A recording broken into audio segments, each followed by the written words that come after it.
fois de plus, bonsoir et bienvenue sur le plateau de Scène de Presse.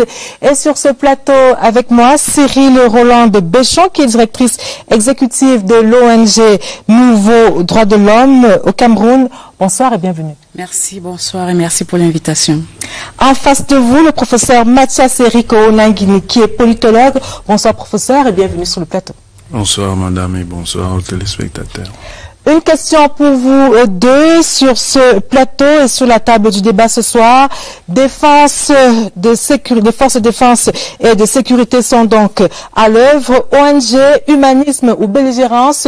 L'interrogation fait suite aux tirs nourris que suit le Cameroun et particulièrement son armée qui, face dans la situation, L'interrogation fait suite aux tirs nourris que suit le Cameroun et particulièrement son armée face à l'insécurité qui prévaut dans le nord-ouest et le sud-ouest, alors que les entrepreneurs du chaos sèment la mort et la désolation dans cette partie du pays avec comme bras armés les terroristes sécessionnistes. Seules les forces de défense et de sécurité camerounaises qui sacrifient leur vie sous le drapeau font l'objet de rapports à charge de la part de certaines ONG nationales et internationales.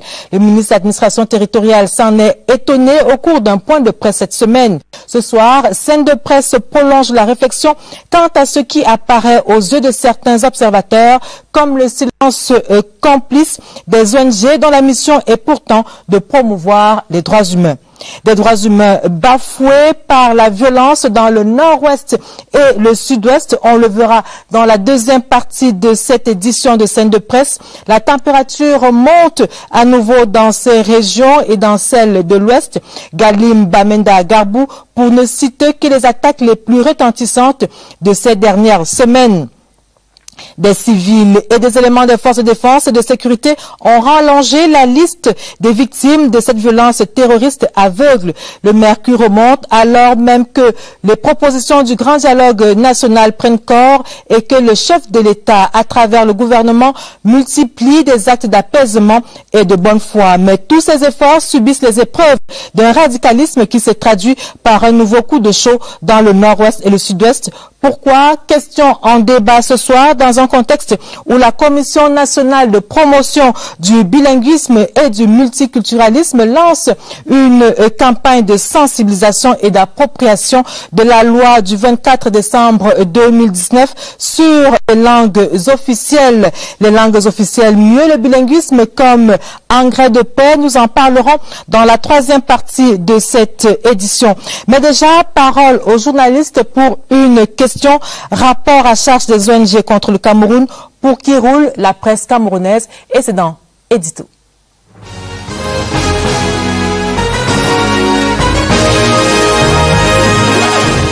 Les rapports font vivre les ONG. Donc il faut s'attendre à ce que ces rapports ne soient pas. Si tout est bon, le rapport de l'ONG n'a plus de valeur pour ceux qui financent et qui sont derrière, qui ont des objectifs. Si les ONG diffusent des rapports qui ne sont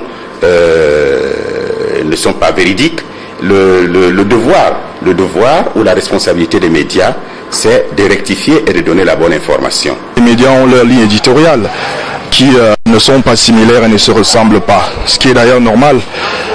Dans une société, il faut toujours plusieurs courants pour animer un pan de la vie sociale. Les médias camerounais doivent être très professionnels. ONG nationale et internationale qui fait les rapports sur la crise anglophone. Je vais citer cela. C'est comme ils sont trop vite quand c'est quelque chose qui est écrit contre le gouvernement. Beaucoup de journaux camerounais, des entreprises sont faibles, n'ont pas de ressources, la publicité est soit inexistante, soit insuffisante.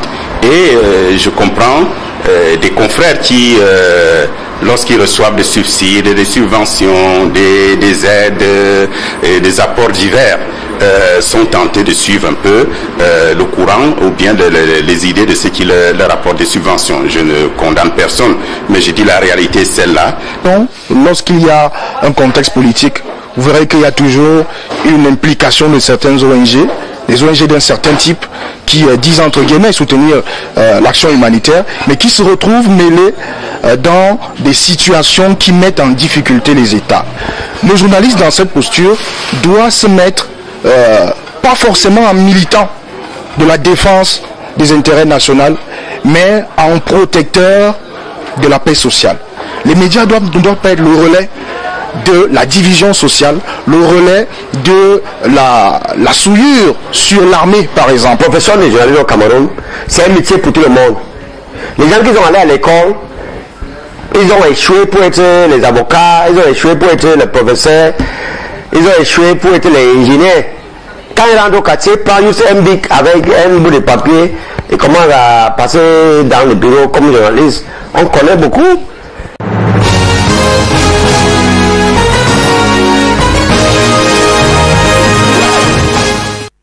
Alors, professeur Mathias Eriko Nangini, je vous ai vu sourire lorsque passait cet élément sur les journalistes. Alors, vous pensez comme Christiane Gag que le journalisme est le seul métier au Cameroun où on peut entrer par effraction sans être inquiété?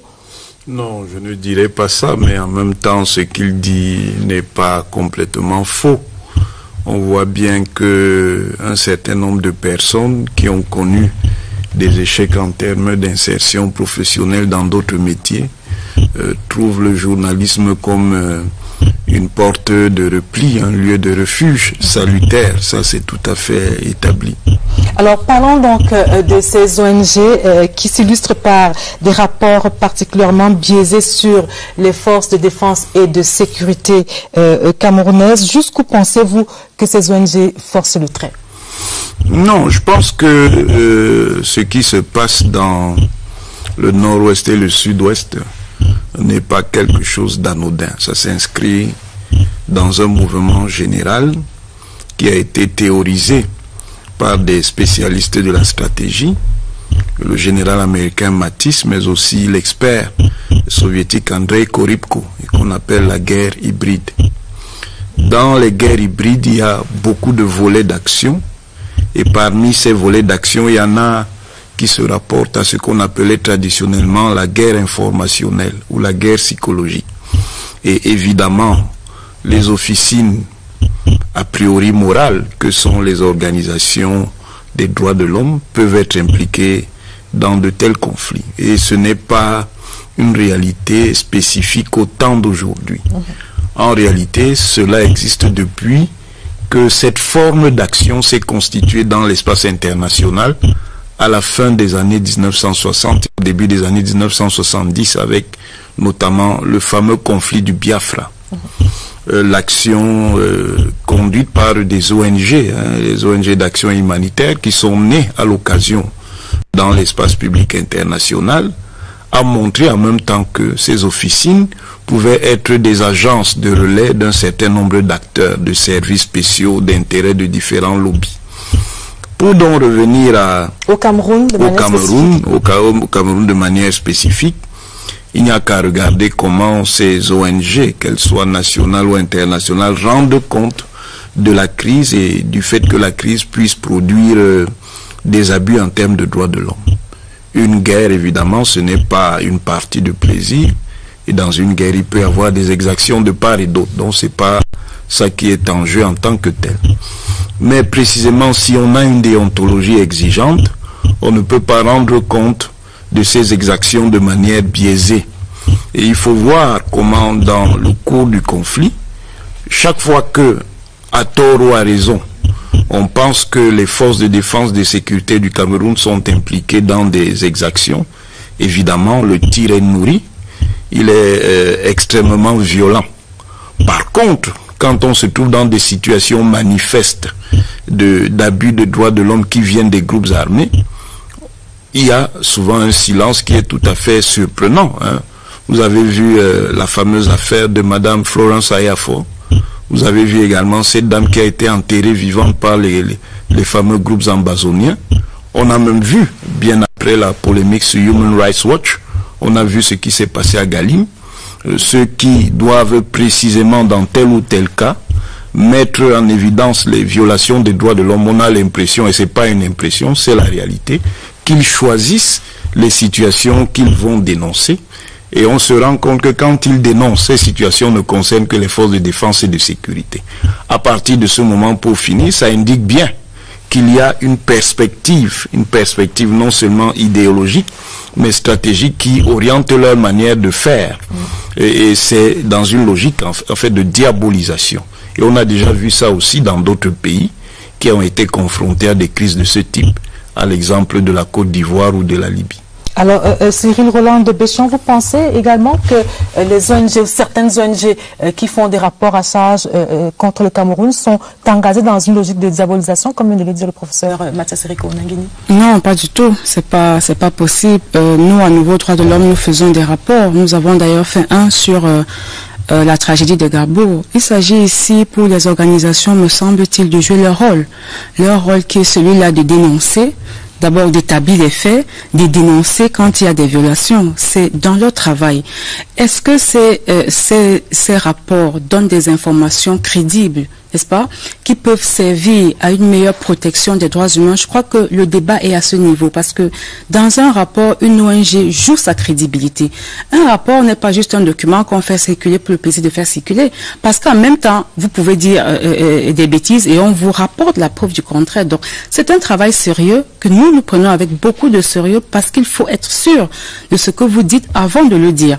Donc, c'est un travail important, il me semble, et c'est un travail qui devrait être vu comme une contribution, n'est-ce pas, pour l'amélioration d'une situation, et non davantage comme j'entends parler des petits nourris, des rapports à charge, mais c'est ahurissant de voir à quel point on parvient à concentrer l'attention de l'opinion sur les rapports, au lieu de concentrer l'attention de l'opinion sur ce qui est dit dans les rapports et ce qui peut changer ou ce qu'on peut faire par rapport à ce qui est dit. Parce que jusqu'ici, on ne m'a pas dit que les informations contenues dans un rapport d'une organisation, en tout cas de Nouveau Droit de l'Homme, que l'information était fausse. Nous attendons toujours que des informations concrètes, n'est-ce pas, appuyées avec des preuves à l'appui pour nous dire que voilà, écoutez, vous avez raconté des histoires à tel niveau, à tel niveau. Alors, je voudrais que vous nous disiez, oui, juste avant, je voudrais que vous nous disiez comment est-ce que vous procédez. Je reviens par exemple sur le drame de Garbour. 3 jours, 4 jours après, un rapport avait déjà été fait par Human Rights Watch. Je ne sais pas si vous souscrivez totalement à ce rapport-là. Comment est-ce que vous procédez pour parvenir justement à établir les faits? Human Rights Watch a fait son rapport. Les organisations nationales comme Nouveau Droit de l'Homme, avec d'autres organisations partenaires comme le REDA, comme le Centre for Human Rights, beaucoup d'organisations ont fait des rapports. Chaque organisation a sa méthodologie. En ce qui nous concerne, Nouveau Droit de l'Homme, tout est parti des différents messages que nous avons reçus dans le cadre de la plateforme que nous avons mis en place. Nous avons mis une plateforme qui est composée des organisations basées au nord-ouest et du sud-ouest, et notre seul objectif, c'est de contribuer à la protection des droits humains, à la construction de la paix. Donc, lorsque les informations circulent, il y a eu un travail de triangulation, d'établissement des faits. Comment cela s'est passé? Cela s'est passé que qui est parmi les organisations sur le terrain proche de la scène de l'événement, de ce qui s'est passé. On identifie quels sont les acteurs qui sont les plus proches. Est-ce qu'on a des contacts? Des contacts, ça peut être une victime, ça peut être une proche des victimes, ça peut être un témoin oculaire, ça peut être un tout autre acteur qui a des informations qui nous permettent, n'est-ce pas, de recoller ou de recouper. Parce que vous savez que lorsqu'il y a une tragédie comme cela, d'ailleurs, il y en a plusieurs qu'on n'a pas pu recouper suffisamment parce qu'il y avait un flot d'informations, mais il fallait les vérifier. Parfois, vous n'avez pas suffisamment de contacts pour vérifier toute l'information. Alors, revenons spécifiquement sur le cas de Garbour. Quel est votre positionnement par rapport à ce qui s'est passé là-bas? Notre positionnement, il est clair. On l'a dit dans le rapport que nous avons publié, je crois que c'est le 17 mars, 5 ou 4 jours après le massacre. Nous avons dit que il y a eu une opération militaire dans la nuit du 14 février à Garbour. Cette opération militaire a eu pour conséquence des personnes qui ont été tuées par balle, des maisons qui ont été incendiées et dans lesquelles il se trouvait des personnes. Et ces personnes-là, il est établi qu'il s'agissait des personnes civiles, y compris des femmes et des enfants. Nous avons on a dénombré environ une trentaine de corps, mais 22 personnes ont été nommément identifiées dans ce rapport qui a été rendu public. Aujourd'hui, nous avons dit que la commission d'enquête qui a été mise sur pied, heureusement, mais malheureusement, on commence par par ce fait, à l'idée que au Cameroun, les commissions d'enquête, c'est davantage des effets d'annonce qu'effectivement des instances en mesure d'apporter l'établissement de la vérité sur les situations graves. Parce que il me semble que le gouvernement camerounais a communiqué sur le fait que cette commission avait 8 jours. Nous sommes quand même là plus d'un mois après la tragédie. C'est extrêmement dommage de voir que jusqu'ici, on n'est même pas des conclusions préliminaires, ne serait-ce que les premiers éléments issus de cette commission. Et ça nous confronte dans le fait qu'il y a quand même un sentiment d'impunité généralisée qui s'installe au Cameroun qui, pour nous, c'est absolument inacceptable, n'est-ce pas, de voir que... Voilà, il y a des situations aussi graves comme celle-là, mais qu'on soit en train de gaspiller tellement d'énergie, de temps et tout ce que nous avons pour, dans les écrans, à fustiger les ONG, mais que de donner des réponses concrètes aux problèmes qui ont été posés. Les populations attendent, les gens regardent, les gens veulent voir le Cameroun. Qu'est-ce qui s'est effectivement passé ce 14 février? Alors justement, professeur Onangui, sur cette question, sur ce sujet concernant le drame de Garbou, les chiffres donnés par certaines ONG nationales et internationales ont été contredits par l'armée camerounaise. Oui. Y compris le rapport d'ailleurs. Oui.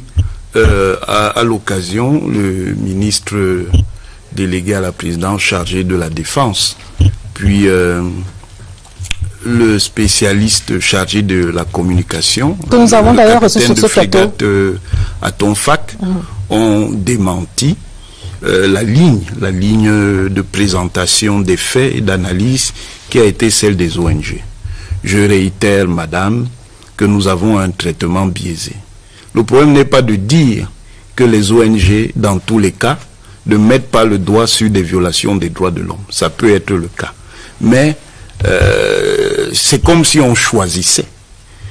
Je ne vois pas. Est-ce que vous maintenez, par exemple, concernant ce rapport qu'il a été retiré par Human Rights Watch? Oui, madame.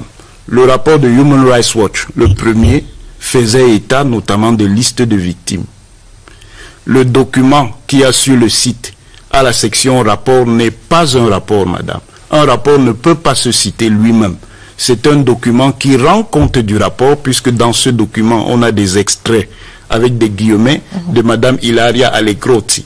Ça veut dire que ce n'est pas le rapport des faits lui-même sur Garbou, c'est un document qui parle de ce rapport et de la présentation que ce rapport a fait de la situation. Par ailleurs, toujours sur ce site, vous avez ce qu'ils appellent des communiqués détaillés, où ils établissent un peu à propos des événements la manière de faire. Mais il faut précisément savoir que madame Alegrotti nous avait promis un rapport définitif sur les événements de Garbou qu'on attend, comme on attend l'enfant de Siraj.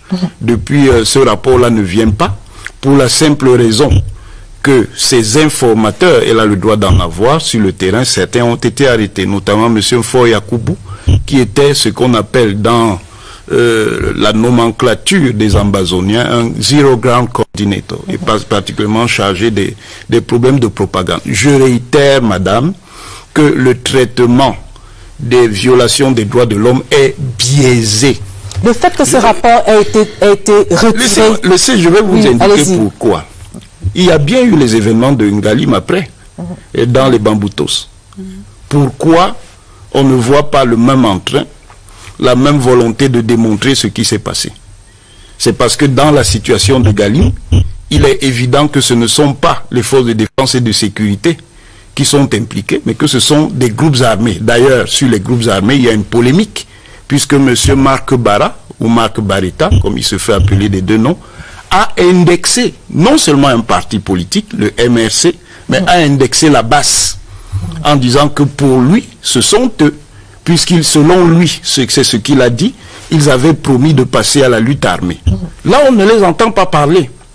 C'est ce qui montre précisément que nous sommes bien dans ce qu'on appelle une logique dans laquelle les organisations, les ONG peuvent devenir des acteurs du conflit. Et d'ailleurs, dans ce cas, elles sont clairement des acteurs du conflit. Alors, et pour la première fois, madame, madame Alegrotti, face justement à l'idée de critique, disant qu'elle ne faisait que des rapports à charge contre les forces de défense et de sécurité, elle a indiqué de manière vague que les ambazoniens, en fait, attentaient aux droits des enfants à l'école. Ce qui est précisément une reconnaissance du fait que pendant longtemps, on n'a pas évoqué ça. Par ailleurs, puisqu'on parle de Ngarbou, pourquoi se fait-il que dans ces rapports, on n'évoque jamais les situations d'exaction qui sont commises à l'encontre de la communauté Bororo, sur la base d'un vieux conflit qui existe dans la région et qui a rebondi précisément à l'occasion de ces polémiques-là.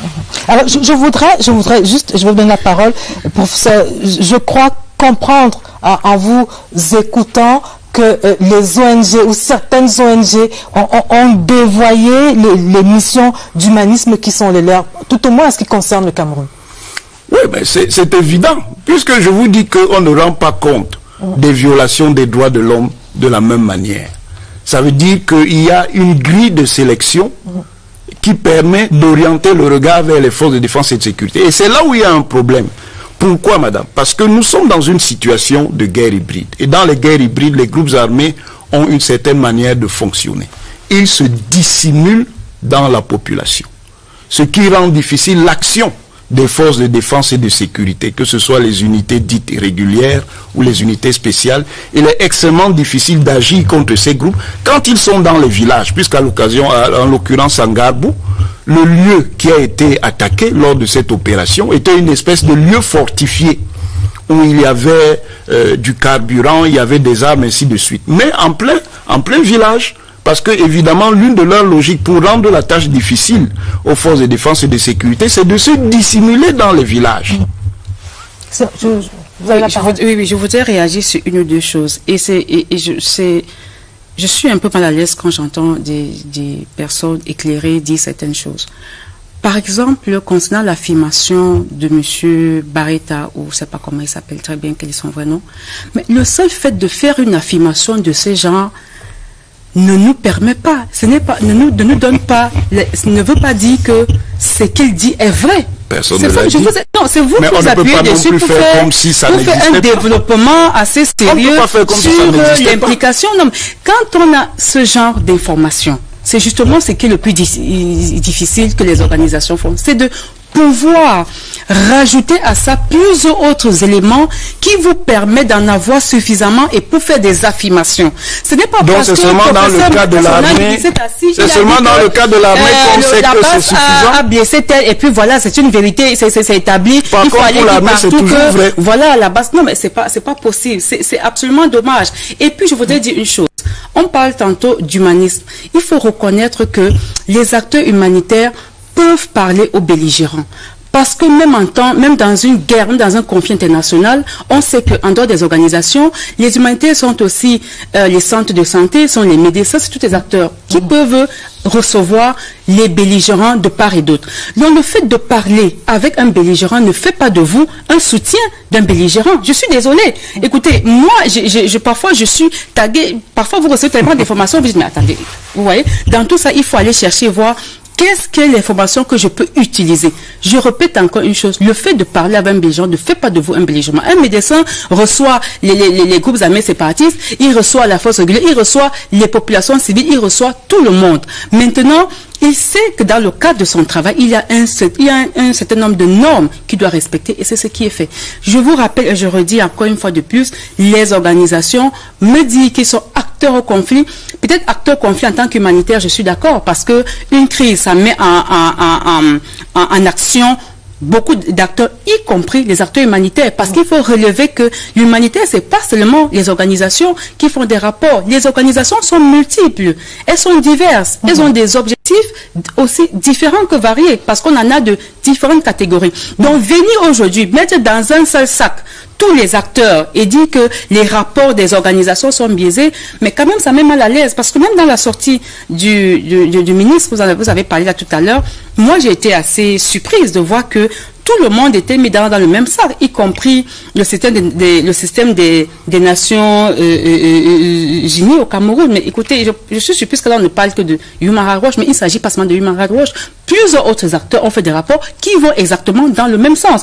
Pourquoi cette focalisation, cette façon de s'agripper à un acteur précis qu'on affiche, qu'on stigmatise, alors moi, on ne stigmatise personne. Avant Human Rights Watch, il y a eu International Crisis qui a fait exactement le même type de rapport sur le Cameroun. Moi, la question que je voudrais International Crisis Group, voilà, International Crisis Group qui a fait exactement le même rapport sur le Cameroun. Et je crois qu'avant cela, il y avait Amnesty International qui était également lancé dans la même lignée. Alors moi, la question que je voudrais vous poser, c'est celle de savoir si, comme le pensent certains observateurs camerounais, c'est celle de savoir si ces ONG peuvent être considérés aujourd'hui comme des bras armés ou des officines, des de déstabilisation de notre pays. Ce serait une erreur fatale.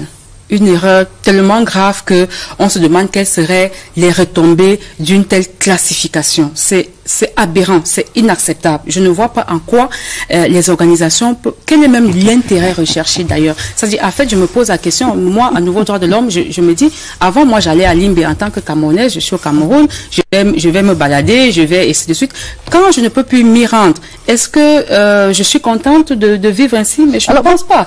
Donc, dit que écoutez, les rapports, il faut qu'on admette au Cameroun la critique. Il faut qu'on admette que pour construire, n'est-ce pas, il peut y avoir des sons dissonants, il peut y avoir des pensées divergentes. Il faut qu'on accepte l'opinion des uns et des autres. Alors, les retombées dont vous parlez, ces retombées peuvent être des retombées simplement financières. On fait des rapports à charge pour pouvoir, par la suite, avoir de quoi fonctionner.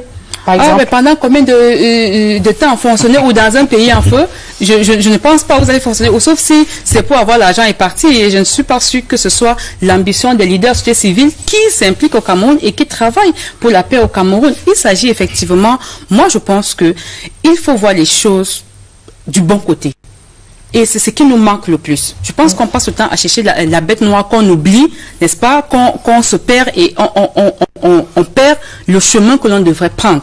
Le chemin que l'on devrait prendre, c'est de voir effectivement, les ONG ont dénoncé, et après avoir dénoncé, elles ont reconnu qu'il peut y avoir des choses qui nous ont échappé.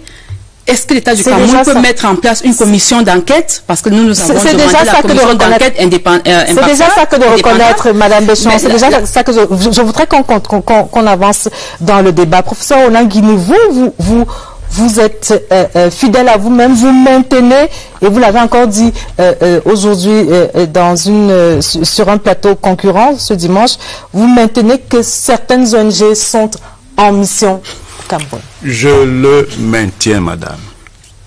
Pourquoi? Les ONG ne sont pas simplement des officines morales. Ces ONG sont des agences qui sont utilisées par des lobbies. Parlons de Human Rights Watch, parlons d'International Crisis Group. Ils relèvent de la même matrice, qui est l'Open Society Institute, qui a été créé par George Soros pour faire des changements dans tel ou tel pays, et qui a constitué l'idéologie de l'industrie des révolutions oranges. Il faut provoquer des transitions dans les pays qui ne semblent pas avoir l'orientation idéologique qu'on souhaite. Ne soyons pas naïfs. Ensuite, je redis, madame, que si c'est pour les procédures et l'analyse des situations, ça ne peut pas concerner que les forces de défense et de sécurité.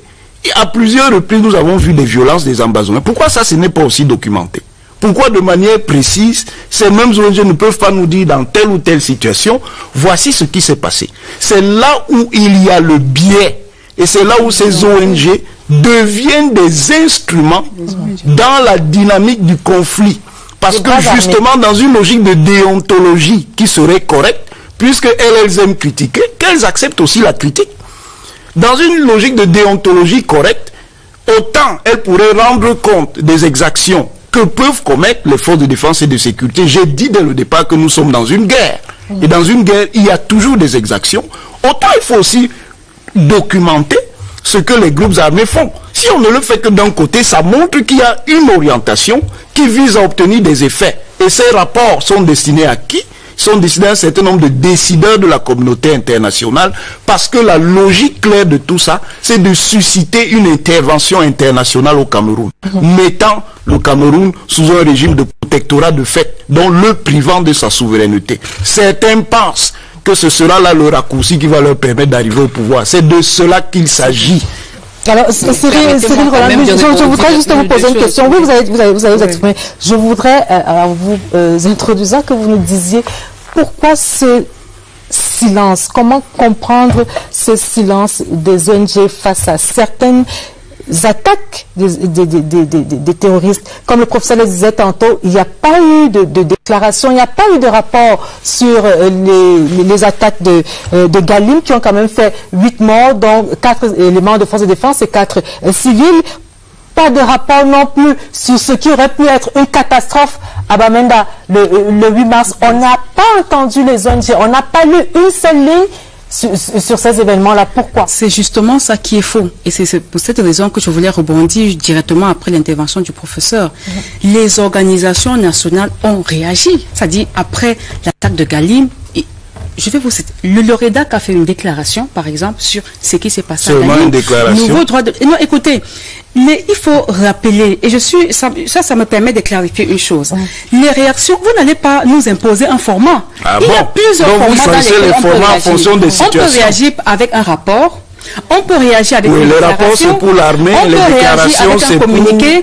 On peut réagir avec un tweet, on peut réagir avec un post sur Facebook, on peut réagir avec un post sur la page. Alors pourquoi ces éléments n'ont pas connu, ces événements tout aussi malheureux n'ont pas connu la même ampleur que les événements poser la question pour lesquels l'armée a quand même des données chiffrées. Maintenant, poser la question aux journalistes, n'est-ce pas? Nous, les organisations, on fait notre boulot, n'est-ce pas?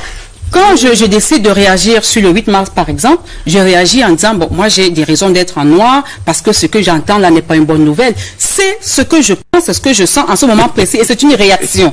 N'est-ce pas? Vous n'allez pas me dire que c'est pas une réaction parce que c'en est une. Maintenant, après, est-ce qu'on relaie cette information ou pas? Écoutez, moi je n'appelle jamais un journaliste pour lui dire que bon, est-ce que tu as relayé mon communiqué de ce matin? Maintenant, je crois aussi qu'il y a, c'est comme les organisations, les médias aussi ont leur, vous appelez ça quoi, ont leur ligne. N'est-ce pas? On leur choix, on leur moment. Est-ce que vous avez fait une démarche? Vous informez les journalistes que le 8 mars, je ne défile pas parce que beaucoup m'ont appelé. Je dis le 8 mars, moi je suis en noir, je manifeste autrement et puis personne n'a mis son pied au bureau. Tous étaient au boulevard du 20 mai dans mon bureau parce que moi j'étais à NDH, j'étais dans mon bureau, j'étais en noir. Nous on a fait un petit truc, on était là avec des selfies, avec des messages non à la guerre, aux nozo et tout, mais personne n'était pas là. Ils étaient tous au boulevard, dans les boulevards, dans les défilés, dans les fêtes de pouvoir, qui a soulevé le cabas, qui n'a pas fait ça, ainsi de suite. Donc maintenant, n'allez pas, moi je pense que, et ça aussi, on accepte ça, c'est normal, n'est-ce pas? On ne peut pas obliger un journaliste, comme on ne peut pas obliger une organisation, n'est-ce pas, ou l'imposer le canal par lequel il communique. Parfois même vous appelez, j'ai un point de presse, il vient, il couvre, mais après il ne publie pas, par exemple, n'est-ce pas? Ou parfois il publie une phrase, vous avez dit tellement de choses dans un document de 13 pages, ils vont choisir une petite phrase là quelque part, c'est ça qu'ils publient. Mais ça aussi, on reconnaît que bon, c'est leur boulot, c'est leur choix, on accepte et puis on avance dans le travail que nous faisons. Moi, je voudrais savoir ce qui n'a pas marché, professeur Onanguini. Je voudrais savoir ce qui n'a pas marché. Autant, justement, comme le dit Cyril Roland de Béchon, autant la presse, ou alors une certaine presse camerounaise et une certaine presse internationale ont rendu compte de ce qui était, de ce qui s'est passé ou de ce qui se serait passé en Gbagbo de leur point de vue. Autant pour ce qui est de Galim et de Bamenda, on n'a presque rien lu dans la presse. On n'a pas eu le même étonnement, on n'a pas eu, on n'a pas lu les mêmes dénonciations. Pourquoi? Mais c'est ça le biais, madame. Pourquoi cette indignation sélective? L'indignation est sélective parce qu'on veut obtenir des effets politiques. Et les effets politiques, c'est d'arriver à dessaisir le Cameroun de sa souveraineté en présentant son État et ses forces de défense et de sécurité comme des acteurs qui commettent des exactions graves contre le droit pénal international. Il y a donc toute une construction qui est commanditée. Moi, je veux bien, si pour les forces de défense et de sécurité, il y a toujours des rapports, et pour les autres, on fait les tweets, ça montre le biais. Quand il y a une déontologie sérieuse, on analyse les situations de la même manière.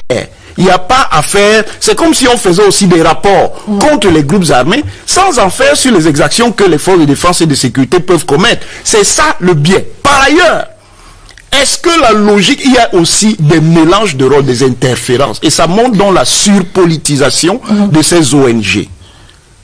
Alors, on voit donc la connivence avec des partis politiques, que d'aucuns appelaient des petits partis politiques, qui menaient une campagne contre le 8 mars en portant le noir. Voilà donc des ONG qui rentrent dans le mouvement. Après, comment vont-elles se distinguer pour dire qu'elles ne sont pas aussi en situation claire de politisation? Alors, je voudrais juste lire un extrait du texte commis par Grégoire Jamaïa de Cameroun Tribune cette semaine, parlant justement du silence de certaines ONG. Vous interpellez la presse il y a quelques instants. La presse également vous interpelle. Voici ce que dit la presse à travers ce confrère Grégoire Jamaïa. Hier, elles, c'est-à-dire les ONG, étaient particulièrement promptes à donner des bilans plus lourds à Ngarbou et à Babanki. Aujourd'hui, elles sont étonnamment terrées dans un silence qui trahit leur lien sympathique avec les sécessionnistes et leur agenda caché sur le Cameroun. Ça, c'est un confrère qui s'étonne également de votre silence, autant que vous étonnez du silence de la presse. C'est un confrère de quel média? Comme je l'ai dit tantôt, moi, je respecte la ligne, n'est-ce pas, éditoriale de tout média camerounais, comme je respecte les choix des organisations, mais que je me donne le droit, n'est-ce pas, de critiquer ou d'avoir à redire ce que fait le gouvernement. Parce que ce que fait le gouvernement, c'est pour l'État du Cameroun. Et l'État du Cameroun, c'est nous, c'est eux, c'est vous, c'est tout le monde. Et on a le droit, n'est-ce pas, de s'intéresser à ça et de dire ce qu'on pense de ce qui est fait. Donc, si les médias peuvent faire ce qu'ils veulent, les organisations peuvent dire ce qu'elles veulent, malheureusement, le gouvernement, lui, ne peut pas faire ce qu'il veut, ne peut pas dire ce qu'il veut quand il veut. Il y a des règles partout. Il y a des règles partout, mais il y a une instance, il y a une instance, n'est-ce pas, à qui on a donné un mandat, le mandat qui est de protéger les Camerounais. Et permettez-moi, laissez-nous dire que effectivement dans ce mécanisme il y a des failles et il faut que des solutions soient apportées à ces failles-là, parce que c'est de notre protection qu'il s'agit. Je n'arrive pas toujours à comprendre quel est le problème là-dessus. Maintenant, sur le professeur a parlé des officines, je sais pas, de l'équilibre des rapports. Je redis encore une fois de plus, ces rapports existent. Les organisations font ce qu'elles ont à faire. Maintenant, n'allez pas imposer aux organisations. Sur les ambazoniens. Oui. Vous les avez présentés. Dans le rapport que nous avons fait, par exemple, chez Garou, vous avez documenté de la même manière. Vous avez documenté les attaques contre les Bororo. De rappeler aux forces séparatistes. Vous les avez documenté, madame. Aussi l'obligation de protéger les civils. Est-ce que vous avez documenté les attaques contre les Bororo qu'ils subissent de manière régulière? Oui. Vous les avez documentés. Qu'est-ce que vous cherchez? Et vous les avez publiés. Est-ce que c'est ça qui est le problème? Mais c'est un problème, madame. Vous ne pouvez pas dire que c'est pas un problème. Non, c'est pas un problème parmi tant d'autres. Une fixation. C'est un problème qui est essentiel, madame. Les ONG doivent rendre compte des exactions qui sont commises dans la guerre. Elles n'ont pas à choisir. C'est tout aussi essentiel. Qui a dit le contraire? Mais vous cachez ce que les groupes armés font. Non, pas du tout. Vous fixez seulement sur les forces de défense et de sécurité. C'est ce que je dis. Et vous arrivez à irriguer tous les médias, la communauté, à côté de la plaque. Quelle plaque, madame? La plaque qui est celle-là qu'il y a un seul État au Cameroun. Et alors, mais comme il y a un seul État au Cameroun, ça veut dire donc que les citoyens, ils peuvent violer les droits. Je ne reconnais pas aux forces armées séparatistes, n'est-ce pas, le pouvoir, un seul. Vous voulez parler des groupes armés? Des groupes armés, n'est-ce pas? Je ne leur reconnais aucun droit, aucun pouvoir, n'est-ce pas, de nous protéger. Donc ils peuvent violer les droits comme ils n'ont aucun pouvoir. Justement, c'est l'État du Cameroun de les empêcher, n'est-ce pas, d'agir en nous protégeant. Maintenant, si l'État du Cameroun ne fait pas tel qu'il doit le faire, comment est-ce que les ONG comment est-ce que les ONG accompagnent justement l'État, accompagnent les forces armées dans cette bataille-là, dans cette lutte contre le cancer? C'est ça l'accompagnement. Pourquoi vous voulez que l'accompagnement soit dédié exactement ce que le ministre de la Communication a dit? Non. Est-ce que l'accompagnement, c'est seulement de dénoncer parfois des choses qui n'existent pas? Non, nous faire des rapports biaisés. Est-ce que c'est cela l'accompagnement? Faire des rapports biaisés? Dans nos rapports, nous reconnaissons ce qui est bien. Il faut ça, aller les lire. À l'introduction, nous commençons toujours par dire, voilà, telle chose a été faite, voilà, il y a telle chose, voilà, mais il y a telle chose que nous avons relevée, il y a telle chose que nous avons relevée, et on fait des recommandations. Ce qui est le plus important, c'est qu'on recommande. Est-ce que le gouvernement, nous demandons au gouvernement de faire ci, nous demandons, nous interpellons, nous faisons ceci. Mais c'est ça qui est important. Nous allons marquer un premier arrêt dans cette édition de scène de presse pour écouter le ministre de l'Administration territoriale, Paul Atangandji, qui a fustigé justement le comportement de certaines ONG et de certains médias cette semaine. Paul Atangandji est en focus dans cette édition de scène de presse.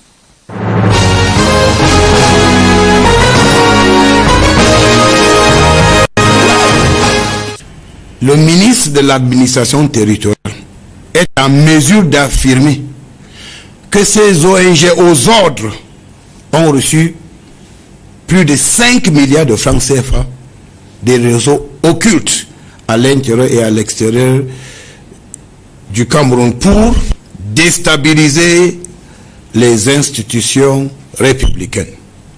Prouver par tous les moyens que la crise dans les deux régions s'enlise. Montrer à travers des faux rapports que l'armée camerounaise poserait des actes contre des populations civiles. Cet état de choses est inacceptable. Je voudrais également rappeler aux responsables des ONG qu'ils ont l'obligation de détailler au franc près les fonds reçus chaque année, l'identité de leurs financiers ou donateurs et l'utilisation de ces fonds au Cameroun. Je voudrais saisir cette occasion pour inviter les médias à cesser d'être des relais des rapports erronés contre les forces de défense et de sécurité diffusés par des ONG aux ordres.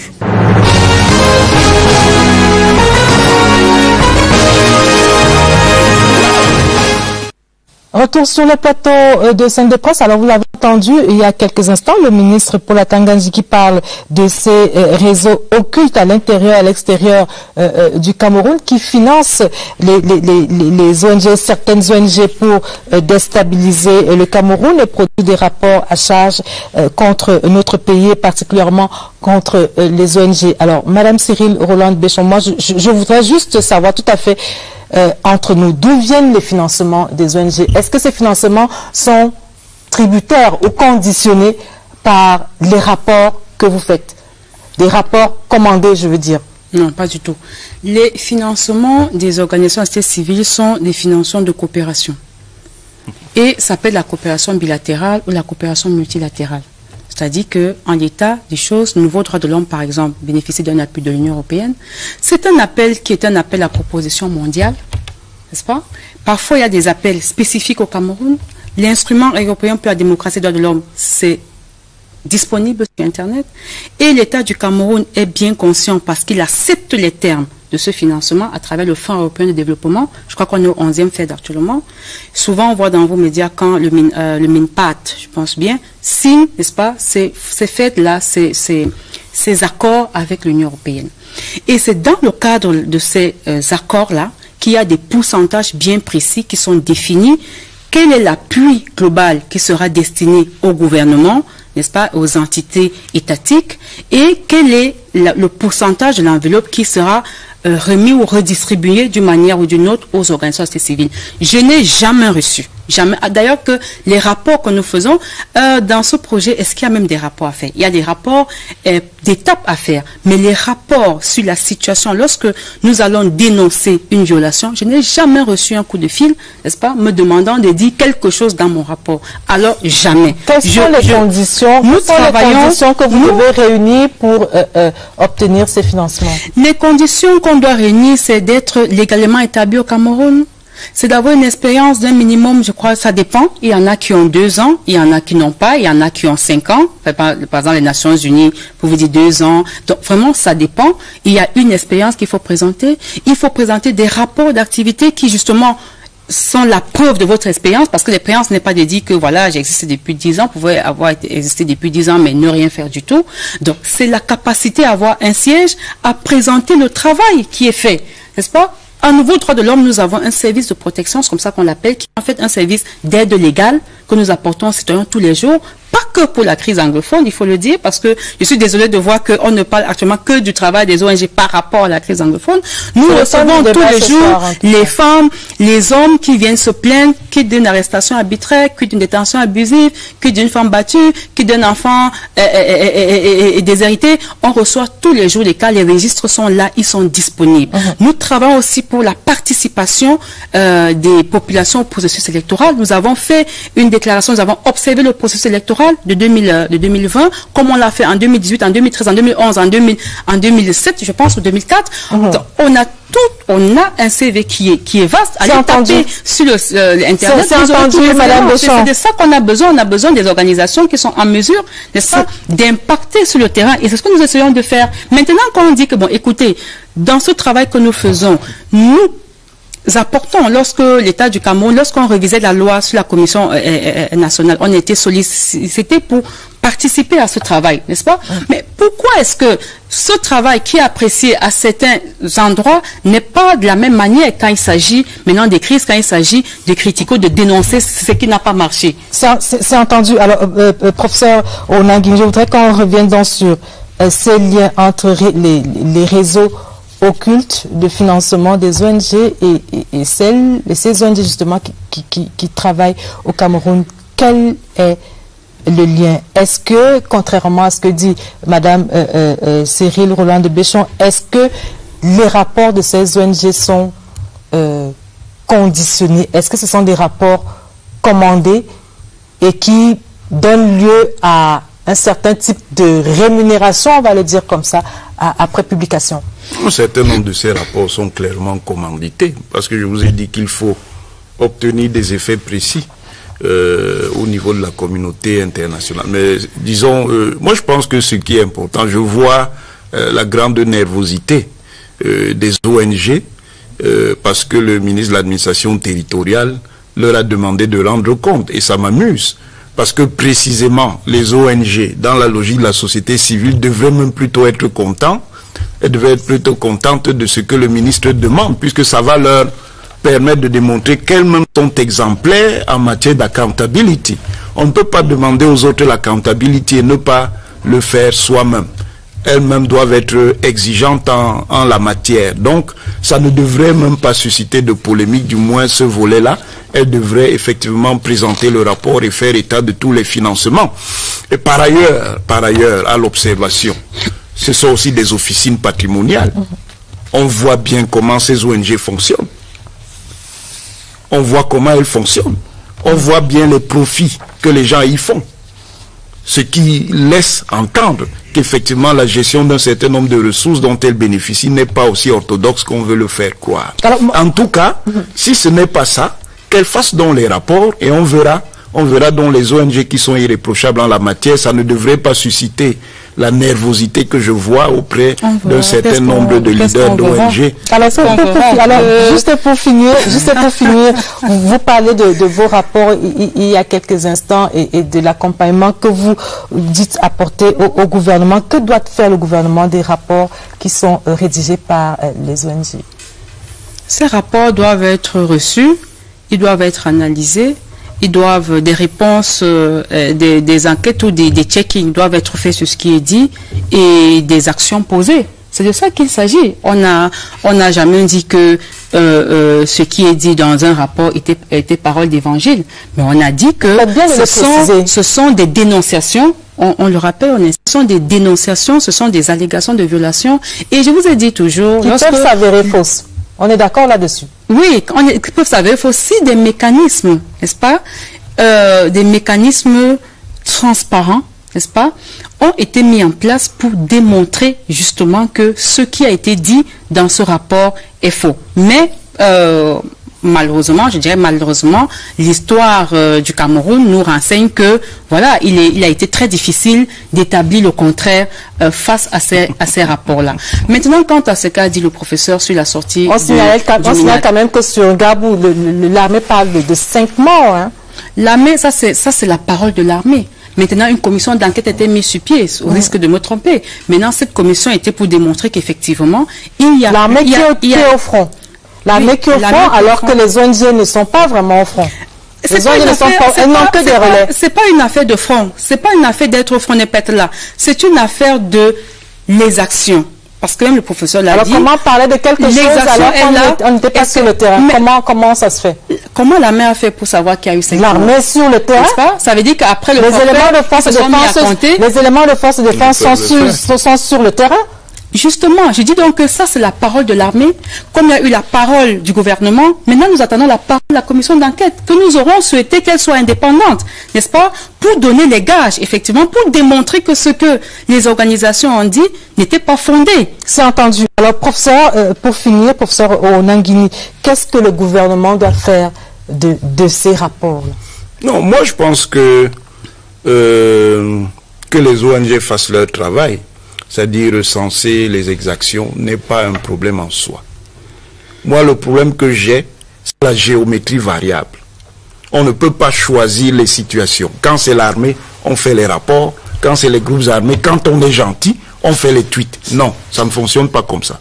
Ça établit donc clairement qu'il y a un biais et quels sont donc les outils d'une opération de déstabilisation du Cameroun. Si elles sont exigeantes dans leur déontologie, elles doivent identifier toutes les exactions, quelles qu'elles soient. Donc, et en rendre compte. Votre point de vue, elles ne sont pas neutres. Non, elles ne sont pas neutres du tout, mais de loin. Plus de rapports. Elles sont surpolitisées. Pas les rapports, le problème. Elles sont clairement surpolitisées. Quand vous voyez déjà, au lieu de faire donc le travail là, eux, ils vont faire les marches en noir parce qu'ils veulent contester la perspective gouvernante du 8 mars. Ça veut dire qu'en fait, ce sont des acteurs politiques déguisés. Ce ne sont pas des ONG. Être en noir, c'est un problème. Mais le problème, c'est que ça participe d'une campagne qui est une campagne politique, madame. Une campagne organisée par des groupes politiques. Et la vocation des ONG, ce n'est pas d'être des partis politiques clandestins. La vocation d'une ONG de protection des droits de l'homme, ce n'est pas d'être un parti politique clandestin. Si vous voulez faire la politique, vous allez créer des partis politiques et vous en faites. Il s'agit de l'opinion. Si vous faites la protection des droits de l'homme, respectez donc la déontologie qui consiste à identifier les exactions et ne choisissez pas les exactions qui vous arrangent. C'est ça mon problème que moi j'ai avec ces ONG et qui montrent qu'elles sont clairement des acteurs du conflit et qu'elles sont financées pour entretenir ce conflit-là et qu'elles le font en ce moment. Précisément parce que les forces de défense et de sécurité du Cameroun sont en train de prendre la mesure du conflit. Malgré le fait que les groupes armés se dissimulent dans les populations, on veut donc casser ça pour que le Cameroun soit exposé à une intervention internationale. Madame, Messieurs, nous allons marquer notre arrêt dans cette édition de Scène de presse pour parcourir les journaux de la semaine. C'est la revue de presse et elle est signée de Régine Gladys Le Bouddha.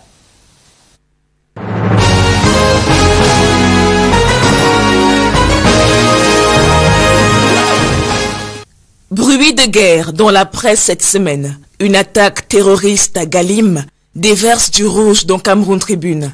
Un groupe d'assaillants a pris d'assaut la gendarmerie et le poste de sécurité publique de cette ville du département des Bamboutos.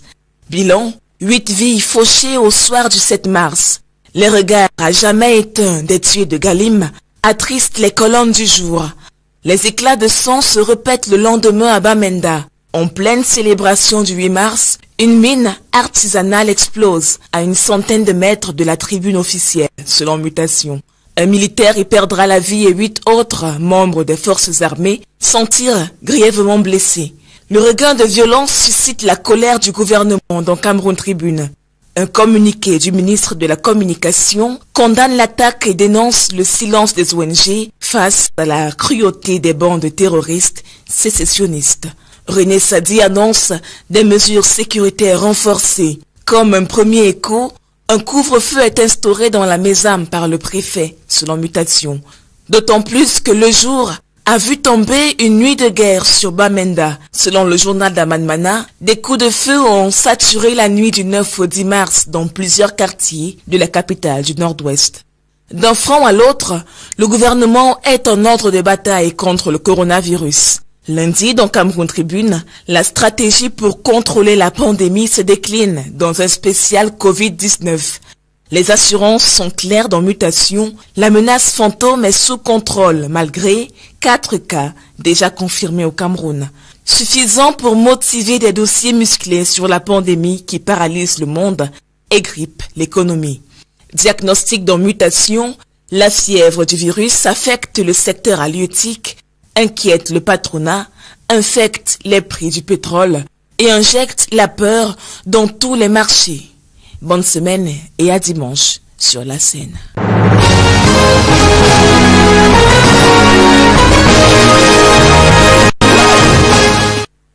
Merci Régine Gladys Le Bouddha pour cette revue de presse qui annonce ce deuxième sujet. Professeur Elvis Ngole, qui est communicant du comité central du RDPC, et Franklin Sonnet Bayen, qui est journaliste freelance, nous m'ont donc rejoint sur ce plateau de scène de presse. Bonsoir professeur et bienvenue. Bonsoir et merci de m'inviter. C'est toujours un grand plaisir d'être avec vous. Et c'était un honneur de vous recevoir sur le plateau. Franklin Sonnet Bayen, bonsoir et bienvenue. C'est un grand plaisir d'être ici encore et surtout de retrouver mon oncle du département de Coupé-Maningouba. Nous sommes du même département.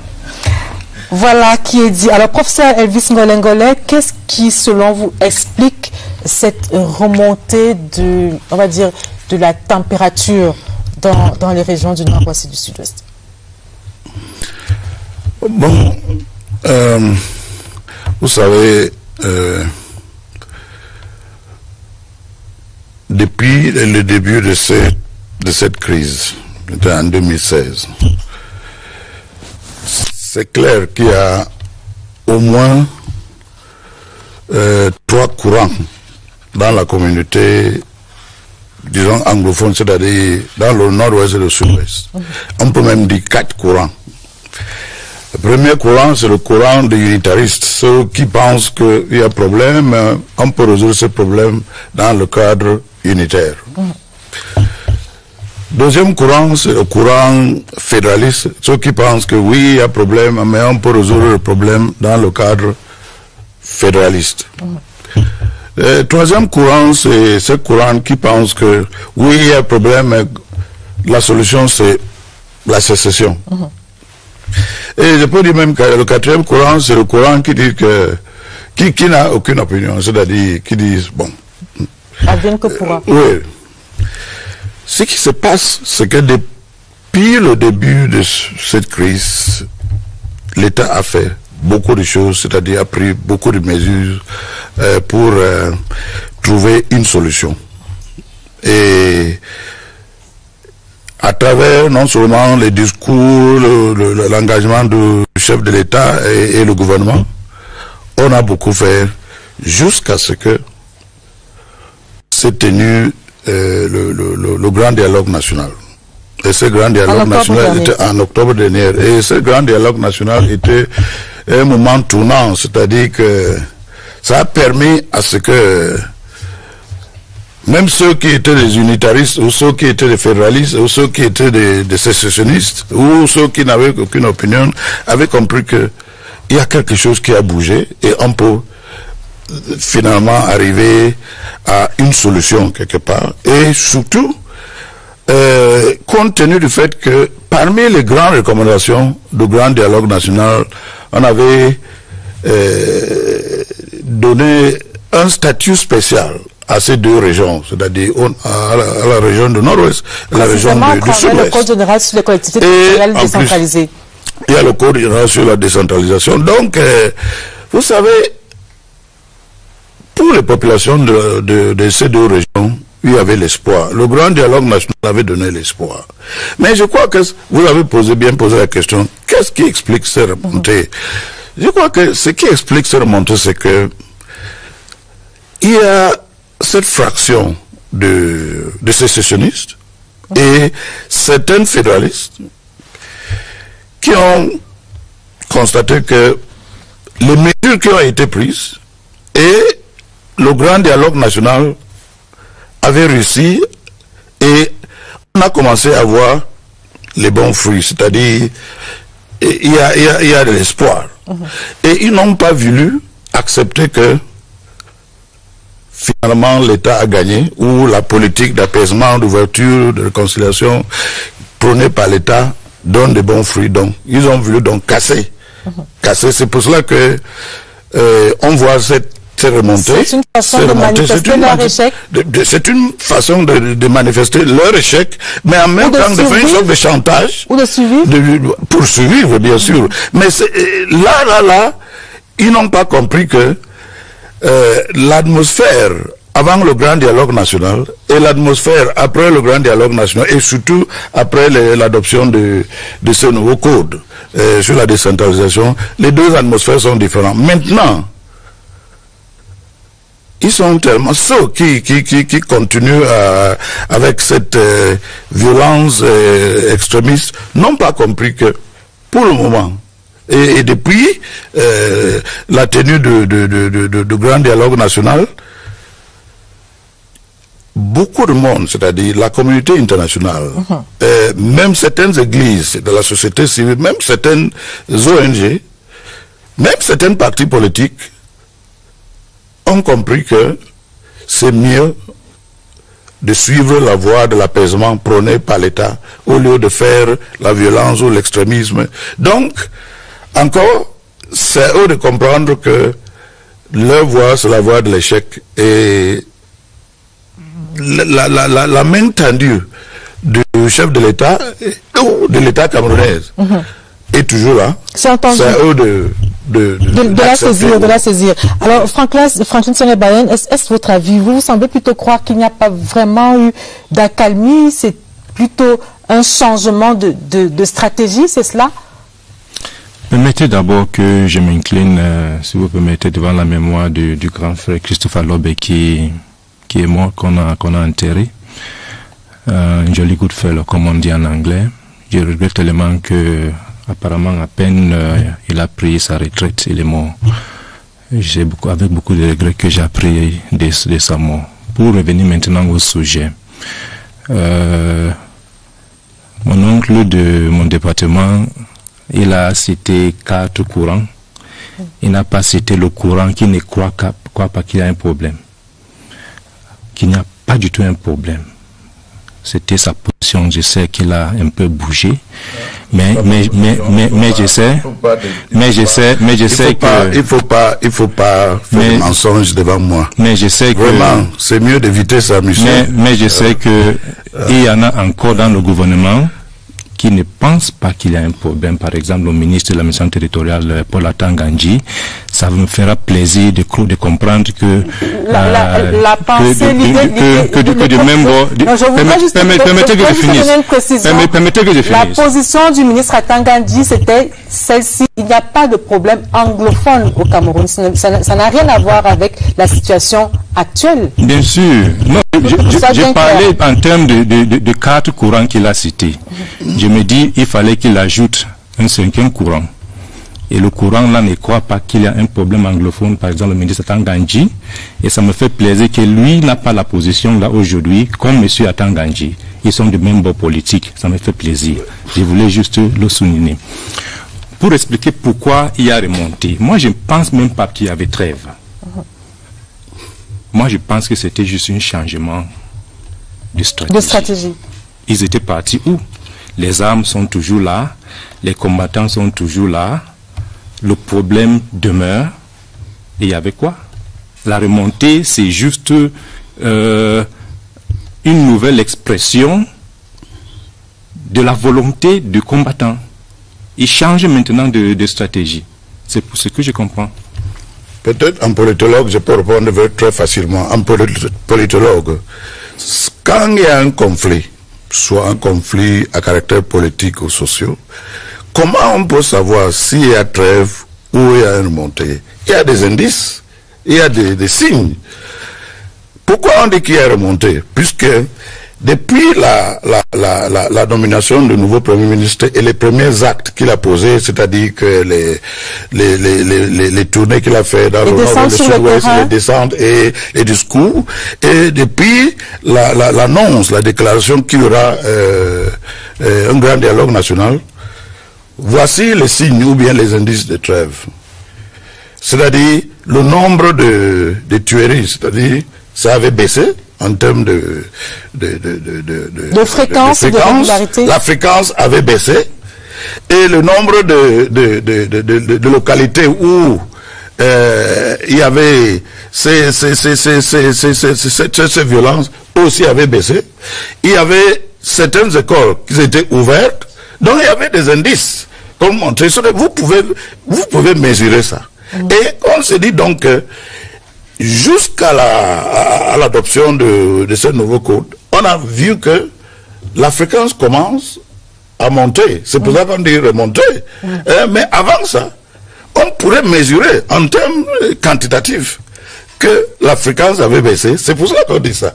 Si dit qu'il n'y avait pas eu de trêve, ça veut dire que on ne pourrait pas mesurer, ou bien on n'a pas mesuré, ou bien... Non. En sciences politiques, quand même, on mesure. Hein. Dis donc que je prends donc de par sa chute que jusqu'à l'application du nouveau code, qui veut dire l'application du soi-disant statut spécial. Disons par exemple, comme je ne suis pas dans les secrets de Dieu, je ne suis pas dans la tête des combattants. Peut-être ils attendaient... Un statut spécial, pourquoi parlez-vous de soi-disant statut spécial? C'est un statut qui existe bien désormais dans la loi camerounaise. C'est où? Dans la loi camerounaise, elle existe dans le Code général des collectivités territoriales décentralisées. Et c'est où? Dans l'application, c'est où? Vous l'avez vu? Mais je continue ma réflexion pour dire, peut-être les combattants et les leaders attendaient voir l'application. Et ils ne trouvent pas d'inconvénients dans ce qu'on est en train de faire. Ça tombe bien.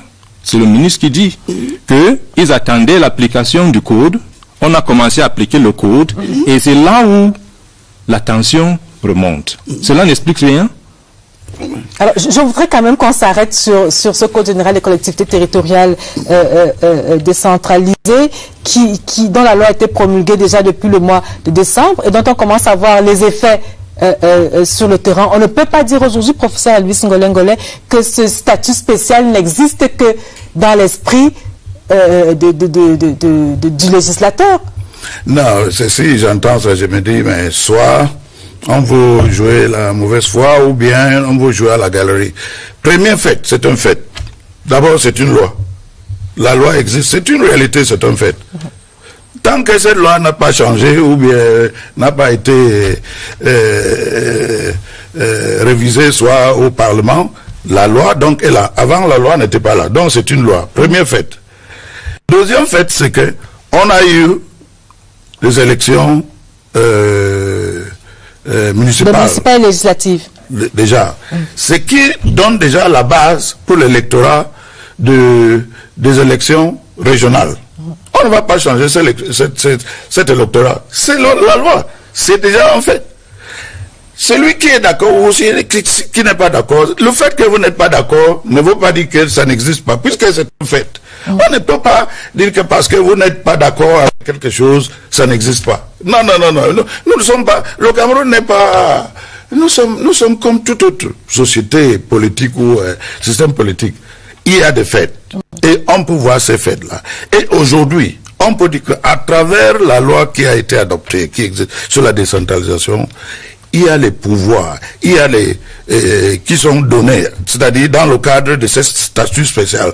Il veut me dire que d'ici, quand les régions seront déjà mises en place, il n'y aura pas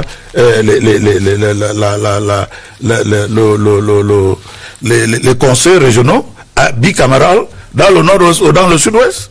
Pourtant, dans les autres 8 régions, ce sont des conseils régionaux unicamérales. Ils disent que ce n'est pas en fait. Ils disent qu'ils ne voient pas ça. Pour vous expliquer, juste une petite chose.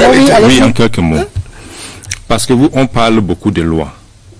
On parle beaucoup de la loi. Mais dans l'application, qu'est-ce qu'on voit? Je vous donne un petit exemple. C'est le conseiller le plus âgé, comme à l'Assemblée nationale, qui gère les délibérations avant l'élection des maires. Et le préfet ou son représentant, dans certains cas le sous-préfet qui représente le préfet, est observateur. Qu'est-ce qu'on a vu dans les faits? Il y avait les préfets qui décidaient quand la séance se tenait. Ils décidaient même des suspensions. Ils décidaient de beaucoup de choses. Donc, on n'a pas vu de changement. Il y a la loi, mais dans l'application, il n'y a pas la bonne foi. Alors, je voudrais qu'on progresse dans ce débat, si vous permettez, sur les raisons qui pourraient expliquer ce nouveau coup de chaud dans les régions du nord-ouest et du sud-ouest. Est-ce que vous ne pensez pas que l'impunité pourrait également être responsable de cet état de choses, cette impunité dont bénéficient certains promoteurs, on va les appeler comme ça, promoteurs de cette guerre dans les régions du nord-ouest, ces promoteurs qui sont tant à l'intérieur qu'à l'extérieur du pays, mais davantage à l'extérieur du pays. Vous savez, voici ma position. Impunité en faveur de qui? Et impunité dans quel sens, s'il vous plaît? C'est-à-dire qu'ils continuent de financer, par exemple, la guerre dans les régions du nord-ouest et du sud-ouest sans être inquiétés par qui que ce soit. Est-ce que c'est l'impunité?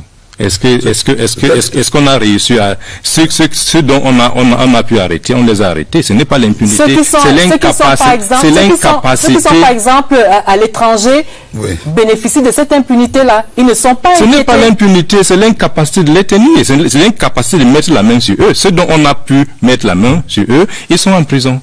C'est l'impunité. Voici ma position. Ceux qui résident à l'étranger. Moi aussi, j'étais dans le diaspora américain pendant 12 ans. Donc, tous ceux-là qui sont dans ce diaspora, qui financent les activités qui visent à déstabiliser le pays ici, non seulement ils ont tort, mais sur le plan de droit, à un moment donné, ils seront punis par conformément aux lois dans ce pays-là. Puisqu'ils sont torts, ils sont contre les lois de ces pays-là.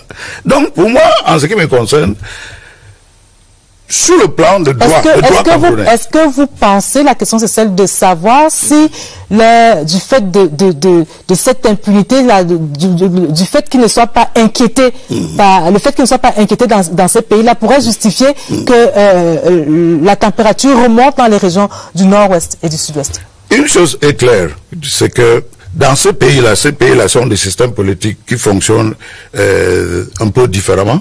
C'est-à-dire que ceux qui sont aux États-Unis, en Allemagne, ou bien en Angleterre ou en Belgique, finalement, ces pays-là seront obligés de les punir conformément à leurs droits. Pour le moment, ils n'ont pas fait. Donc, ils se disent, ils sont protégés. Ils ne sont pas protégés. C'est des criminels. Et à un moment donné, ils seront traduits en justice dans ces pays-là. Puisque c'est sûr que le jour qu'ils vont rentrer dans notre pays, nos lois sont là. Mais vous ne pouvez pas être dans un pays et vous continuez à déstabiliser un autre pays et vous croyez que vous êtes libre ou bien vous êtes protégé. Vous n'êtes pas protégé puisque vous êtes un criminel. C'est comme tout autre criminel. Hein? Donc je suis sûr qu'ils seront punis à un moment donné. Prof, let's bring this thing home. Okay. Prof, do you really think that this thing is happening just because of the financing from abroad? Isn't this a homegrown problem? It is a homegrown problem. So why are we laying the blame on the diaspora when there is a problem here at home? It's just like the previous debate. There is a problem. I think the issue whether the international organizations or the local ones are doing double standards, it's another debate. Sure. Was there a problem in Gabo? Were people killed? Were civilians killed? I think that is where the debate is. No, people were killed in Gabo. How can we shift from the fact that people were killed and make an issue out of the fact that it was condemned and others were not condemned? It is a silly way, I'm sorry for using that word, of looking at a serious problem. We have a problem here at home, Prof. Why are we looking at the diaspora? Do we need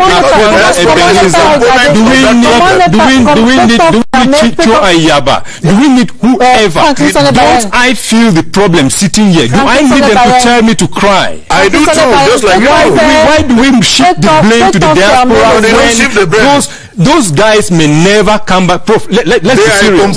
Those guys may never come back to this country. Yes. Those guys may be killed out there. Yes. There is a problem here. Yes. Those who are leaders of this country, who love this country, should look at you and me, and look at I and look at Nebin Jemba, and say they want us to be Cameroonians and solve the problem. Let's stop looking at the diaspora and blaming them for a problem which is Cameroonian. Est-ce qu'on peut faire comme si cette diaspora n'agissait pas contre le Cameroun, contre les intérêts du Cameroun? Est-ce qu'ils agissent contre le Cameroun? Ces gens sont des Camerounais.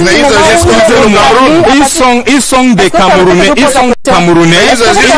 Par rapport à un problème, ils veulent une solution à un problème camerounais. Et que si le problème ne se règle pas en camerounais, il y a des alternatives. Et c'est là où vient la sécession. Et ces alternatives, par exemple, c'est de financer les terroristes. C'est ça l'alternative? Vous appelez quoi terroriste? C'est le terrorisme, monsieur. C'est le terrorisme alors. Mais c'est le terrorisme. Comment donc régler le problème? Comment régler le problème? Vous pensez que c'est plus important de dire c'est le terrorisme que de régler le problème? Vous voulez refuser que ce n'est pas le terrorisme? Call it whatever you want. Mais call it whatever you want. I am not disputing anything. I'm not disputing anything. Oui. Et vous pensez que c'est plus important de dire c'est le terrorisme? Est-ce que le terrorisme c'est le travail du diable? C'est une manière d'expression. Voilà, c'est un politologue. L'autre vient de quitter le plateau. Ils savent que la guerre c'est une manière légitime d'expression en politique. Légitime. Qui discute ça? Non, la guerre est une manière. Quand on a viré tous les autres moyens, on a vu. Ok, prof, you have the floor. You have the floor. La guerre, telle que ça se passe, si vous regardez l'histoire des guerres dans le monde, avant de commencer une guerre, soyez assurés que c'est conforme aux lois qui existent. Ce qui se passe dans ce conflit, dans le nord et le sud-ouest, c'est que certaines personnes, des extrémistes, qui s'appellent sécessionnistes, utilisent les méthodes terroristes pour tuer, détruire.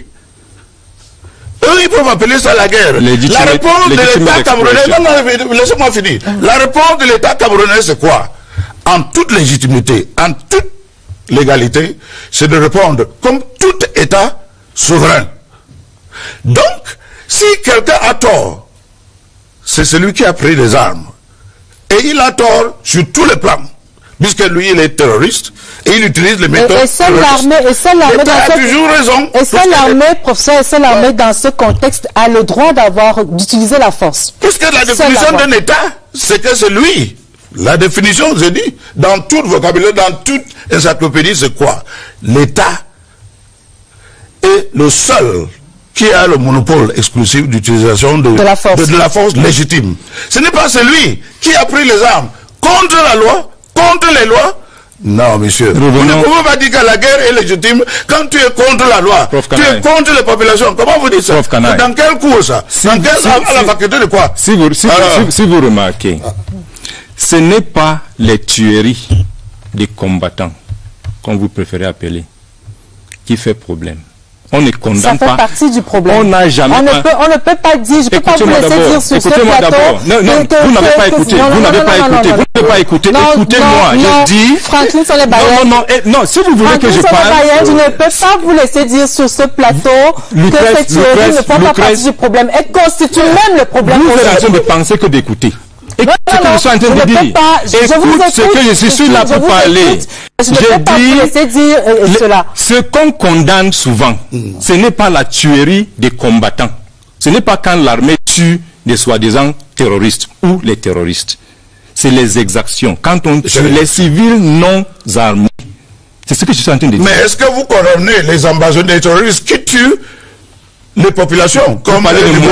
Oui, oui. Vous parlez de moi. Est-ce que vous les condamnez? Vous pensez que je suis content quand on tue quelqu'un? Non, dites-nous. Ça peut être moi. Ça peut être moi. Pourquoi vous estimez ça que peut être moi? Dans les exactions de l'armée, professeur Ngolengole, regardez pas le côté. Si on tue les civils, je suis civil, ça peut être moi. Quand je voyage, quand je pars au village et qu'on nous arrête en route, quand nous stoppe, on fait des contrôles, le contrôle des ambazoniens, je ne respire plus. Parce que je sais que je suis à moitié mort. Je ne peux pas le soutenir. Est-ce que c'est normal ça? Ce n'est pas normal. Est-ce que c'est légal? Ce n'est pas normal. Est-ce que c'est légitime? Je ne sais pas si c'est légitime. Si ce n'est pas légal, c'est légitime. Non. C'est légitime. Si ce n'est pas légal, c'est légitime. Ce n'est pas moi qui va vous apprendre la différence entre la légalité et la légitimité. La légitime défense, la légitime expression de la frustration. C'est ça la légitimité. C'est légitime. Monsieur, quand vous avez une majorité d'une population, les unitaristes, les fédéralistes, ceux qui n'ont pas d'opinion, et qui sont soumises au diktat d'une fraction, vous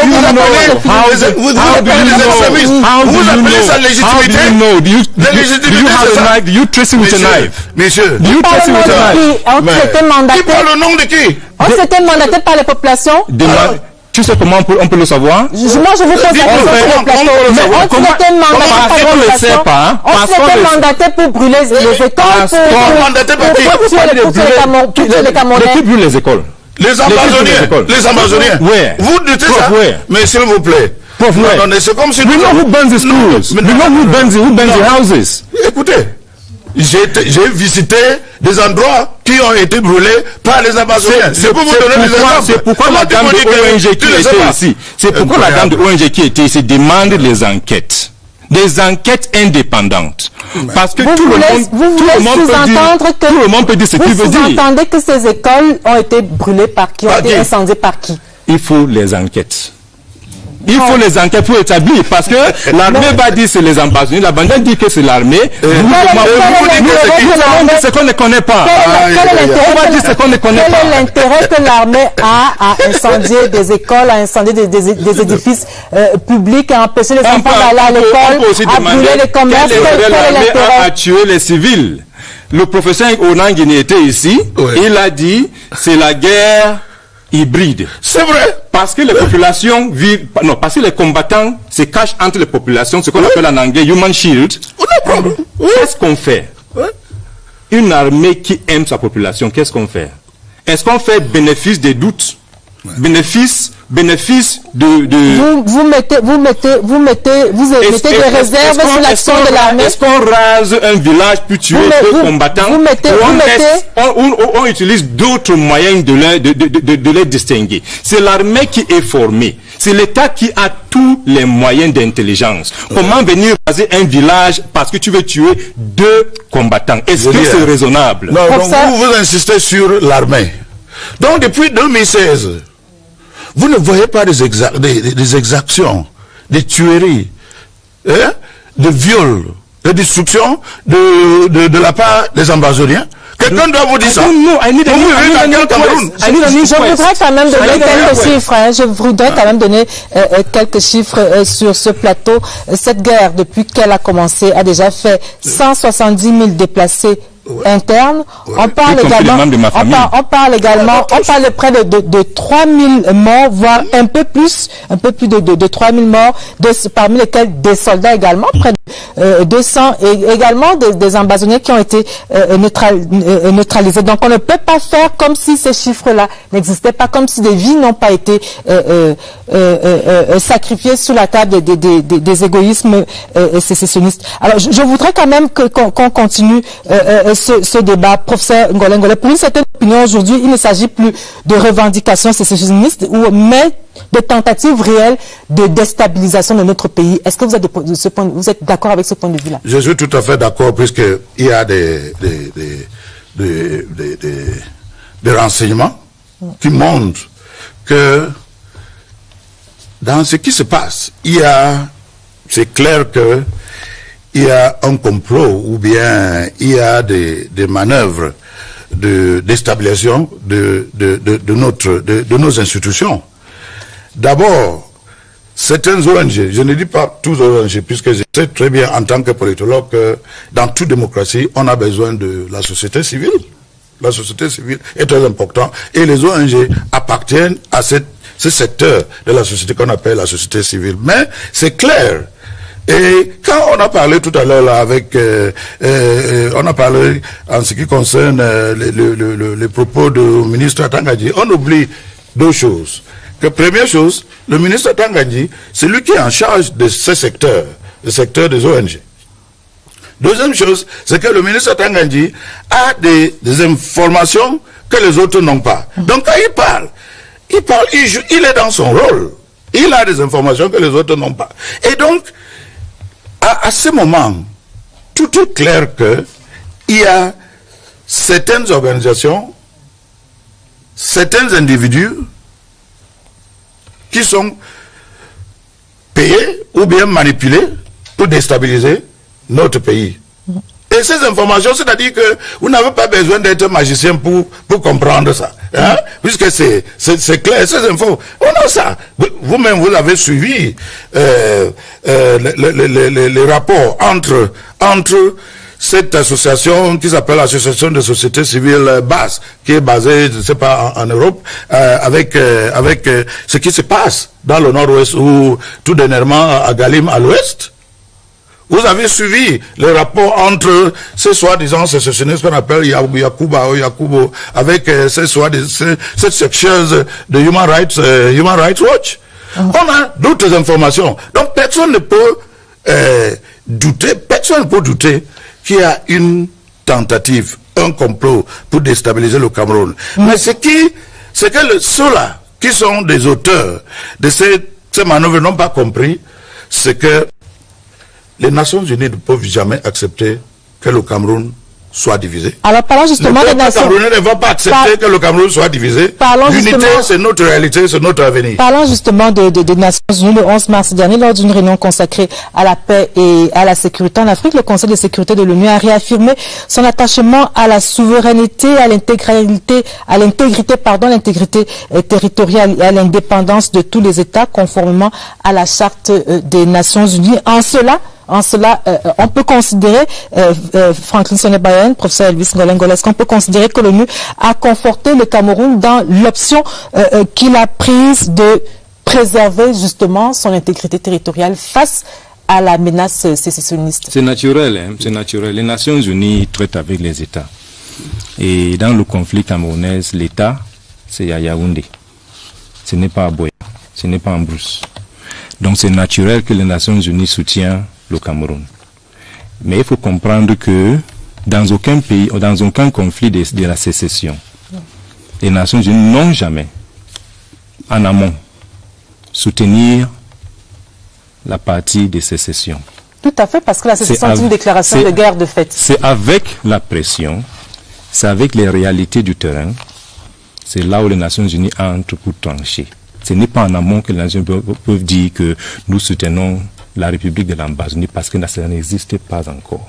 Mais si ça continue comme ça, si on ne cherche pas à régler le problème pour l'amour du Cameroun, si on est égoïste et si on écoute des conforteurs comme ça, qui confortent dans le mal, ça va aller mal et ça va aller en pire et ça va casser. Il faut que je le corrige tout de suite. Il a dit que l'État de Cameroun se trouve à Yaoundé. Non, monsieur, en sciences politiques, la réalité, c'est que l'État, dans sa notion, dans sa définition, dans sa conception, partout dans le monde, ne se trouve pas à la capitale. L'État, c'est toi, c'est votre petit frère qui est au village. L'État, c'est les quatre coins du Cameroun. C'est ça l'État. L'État, c'est les institutions. C'est-à-dire jusqu'au niveau de la commune locale, chez vous, à Tombel, à Bangem, à Ngouti. L'État, c'est tout le monde à Maniémen. Donc, il ne faut pas faire l'erreur de dire que l'État, c'est à Yaoundé. Non, l'État, c'est partout. Non, le siège de l'État, c'est à Yaoundé. Quand je dis ça,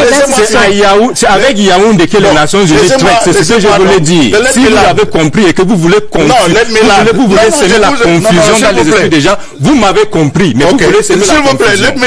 Ce que je veux vous dire, c'est ceci. Il ne faut pas tromper nos populations en faisant comme si il y a une force d'intervention qui va venir de quelque part pour venir sauver, je ne sais pas qui. Vous venez, non, laissez pas finir. Be a gentleman, let me finish. Don't, non, maintenant je veux parler en anglais, puisque peut-être c'est ça que vous comprenez mieux. Yes. Don't pretend and claim that one day, this idea that, this falsehood, which has been around, that people should expect, your population should expect an international force that will come and liberate who? I don't know whether it's liberate the extremists, liberate the secessionists, and so forth. Let me tell you, no international force will ever come to do that, because Cameroon some days will come. This is what you hope, unless you want to tell me that you are a secessionist, which is different. But let me tell you this, my friend, it will never come. Cameroon is not a country. Cameroon is not right. There are no conditions for that, and the United Nations will not accept that. So be fair, be honest, and tell the population the truth. I'll report them everywhere. Je voudrais, professeur, I am a storyteller. I am a commentator. But tell the true story. Don't tell a lie. And you, as a political scientist, tell the people the truth that. Well, that's what I'm telling you. South Sudan. The truth is that the United Nations will not come. Independence after 39 years. On va ce qui se passe dans le Soudan aujourd'hui. On va ce qui se passe aujourd'hui. When it came to pass. Look, there is no Sudan in Cameroon. Cameroon is not Sudan. If it degenerates and we don't do anything, you and I and all of us. There's a lot being done. There is a lot being done. It will come to pass. Do you recognize that a lot has been done? Oh, you think nothing has been done? My friend, we don't live in the same country. Well, okay. Alors, comme ça, je voudrais quand même que vous réagissez. You just said that the time began to implement the code, the special status, the thing escalated. That should give you an explanation. Franklin Sonné-Bayenne, je voudrais que le professeur, pour finir, réagisse également à la déclaration du président du Conseil de sécurité de l'ONU, le chinois Ma Saosu. Oui, les déclarations du président du Conseil de sécurité. Est-ce que c'est un désaveu? Pour ceux qui comprennent que pensent que les forces internationales pourront intervenir au Cameroun. Non, c'est un désaveu. C'est un désaveu de ceux-là qui pensent qu'il y aura une force d'intervention. Non, au Niger, non. C'est un désaveu de l'Ambazonie ou bien de l'association des terroristes. J'espère qu'ils vont comprendre. Et ceux-là qui prennent cette thèse-là, j'espère qu'ils seront assez humbles et honnêtes de dire à nos populations que beaucoup a été fait en direction de l'apaisement, de la réconciliation, pour trouver des solutions. Je suis d'accord. Mais dire que il y aura une force qui va venir sauver ou libérer, je ne sais pas qui, mais ça c'est des mensonges. Et les propos du président du Conseil de sécurité, je crois que les propos là sont clairs. J'espère que, en toute humilité, ceux-là qui sont chargés de diffuser des informations vont diffuser ça et vont donner la valeur qu'ils méritent, puisque c'est clair. Politics corrupt an intelligent man. You are a teacher in Eric. Wonderful. If you were teaching your students South Sudan, Cameroon is not Sudan. What are you talking about? Teaching your students South Sudan in Cameroon in 1980, wonderful. Would you have told them that the UN would come? Yes, I believe. My friend, I know about the situation in Sudan more than you do. I don't even know. I have gone to school with Sudanese students. I know exactly what happened in Sudan. You are an intellectual professor. Sudan is not Cameroon. You know this better than me. Wonderful. I'm telling you that in 1980, as a lecturer of Eric, the UN had not come. But eventually it came. Please be honest. Did the UN come to Biafra? In South Sudan, in Eritrea. Did the UN come to Kasama? At some point, the UN had not come. At some point, it came. Why is the UN not going to I am saying never. Catalan? As a political scientist, you cannot say never. Don't deceive our population. Never. Our people are peaceful people. Don't deceive them. The majority of people of North are peaceful people. As we Don't try to deceive them. They brought this trouble on us. This was brought on us. We didn't cause this. This was brought on us. Well, I remain the teacher that and I'll continue teaching in my classes to tell them that if the people of Cameroon are people of peace. The president of Cameroon is a president of peace, and he wants Cameroon to be a country of peace. We shall continue to look for peace, not through violence and terrorism, but through honest. Advise him, because if you don't advise him, the day he faces judgment, you will face judgment. But if the judgment, it will not exclude you. You will face judgment cannot exclude you because you're a Cameroonian. Is watching unless you want to be a refugee. Is watching you fooling. This is some judgment will not exclude you. They know your intellectual capacity. Yes. When you speak the way you don't speak, make as if judgment is for others or not for you. And if you mislead them, if you judges them, it will judge you. You should tell your people the truth. Messieurs, nous allons marquer un arrêt dans cette édition de Scène de presse pour parler de ces bons points enregistrés par l'armée camerounaise dans la protection des populations et notamment et précisément dans la libération des otages comme on l'a vu cette semaine, et Séverin Legambele nous le confirme dans ce zooming.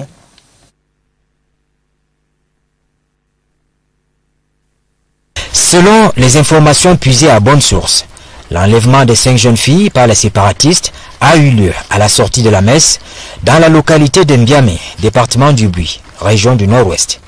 Une localité qui partage une limite commune avec l'arrondissement de Magba, dans le département du Noun, région de l'Ouest.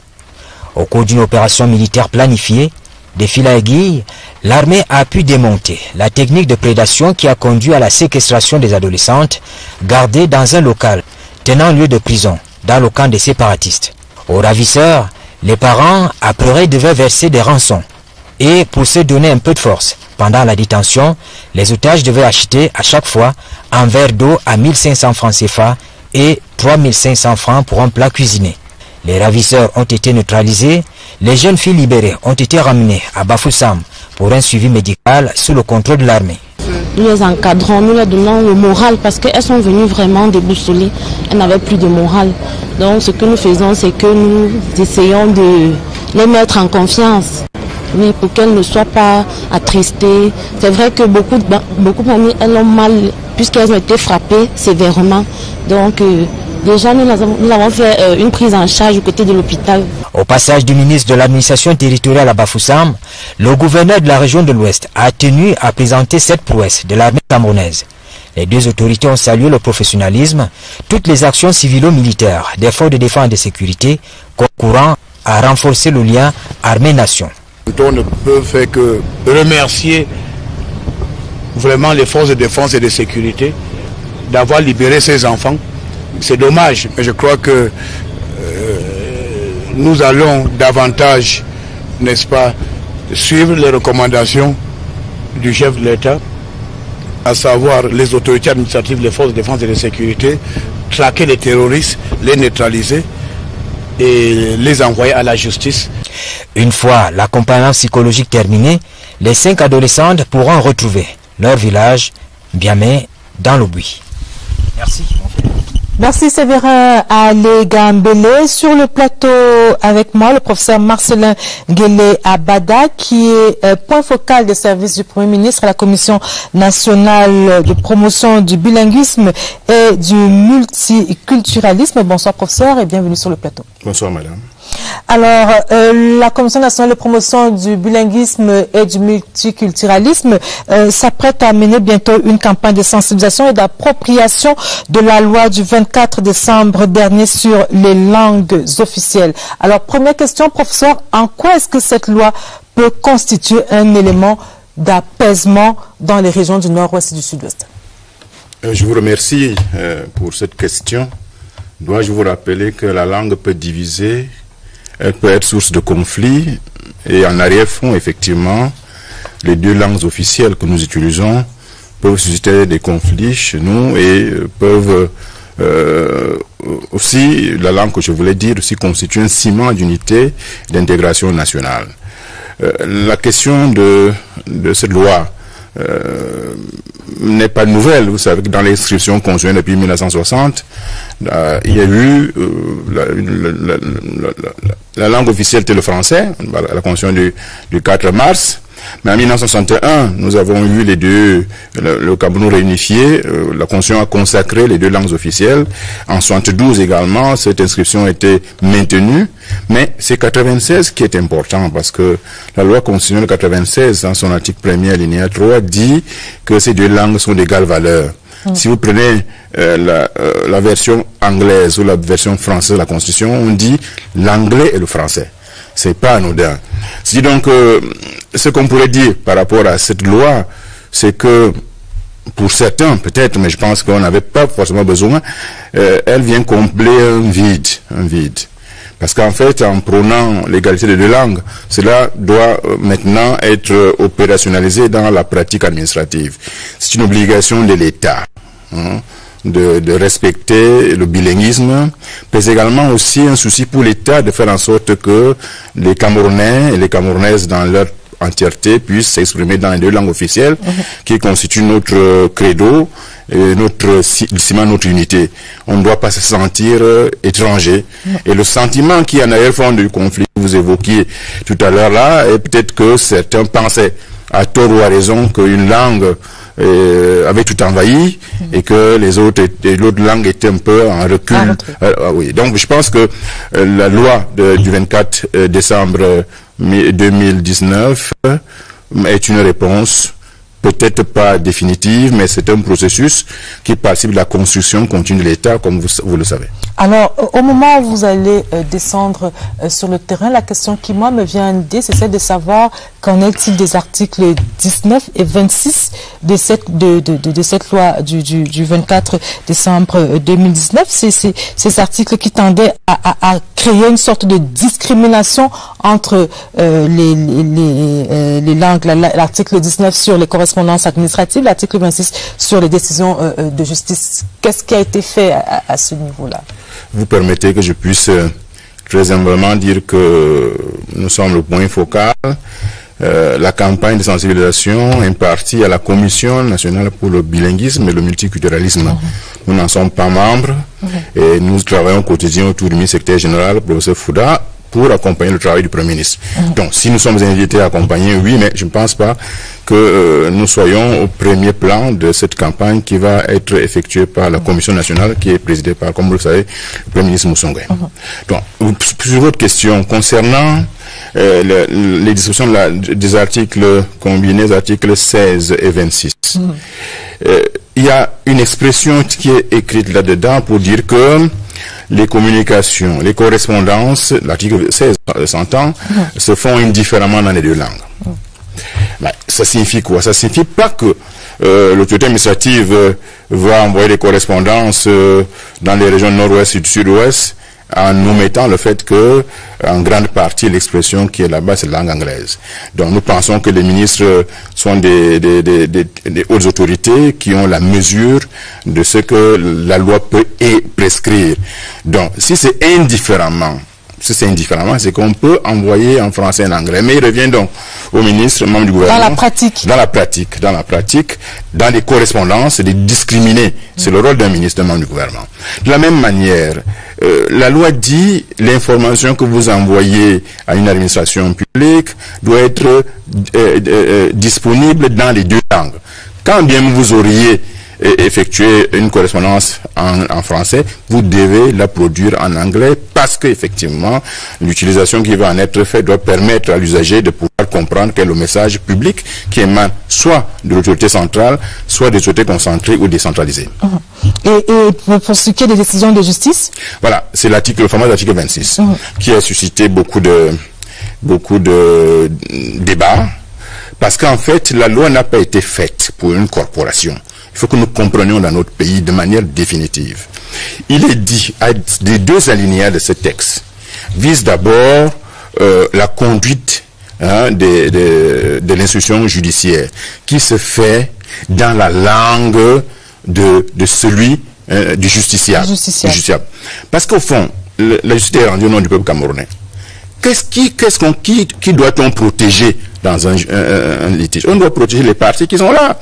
Donc le magistrat ou le conseil, c'est-à-dire les avocats, doivent se mettre au niveau de celui qui est susceptible d'être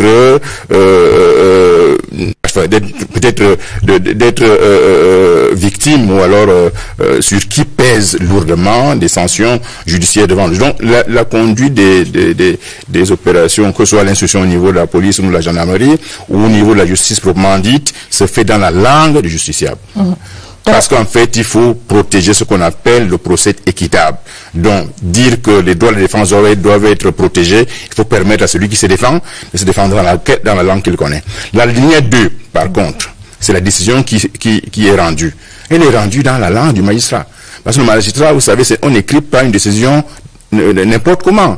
Il doit écrire dans la langue qu'il maîtrise, quitte à ce qu'après cela, la traduction se fasse pour qu'effectivement l'information en termes de décision de justice soit disponible à la fois en français et en anglais. Alors professeur, pour continuer dans ce débat, comment faire en sorte aujourd'hui, comment faire pour que les Camerounais soient bilingues eux aussi aujourd'hui? On parle du Cameroun comme étant un pays bilingue, mais ce que nous avons l'habitude de dire, c'est que le Cameroun est bilingue et les Camerounais non. Comment faire en sorte que les Camerounais soient bilingues aujourd'hui?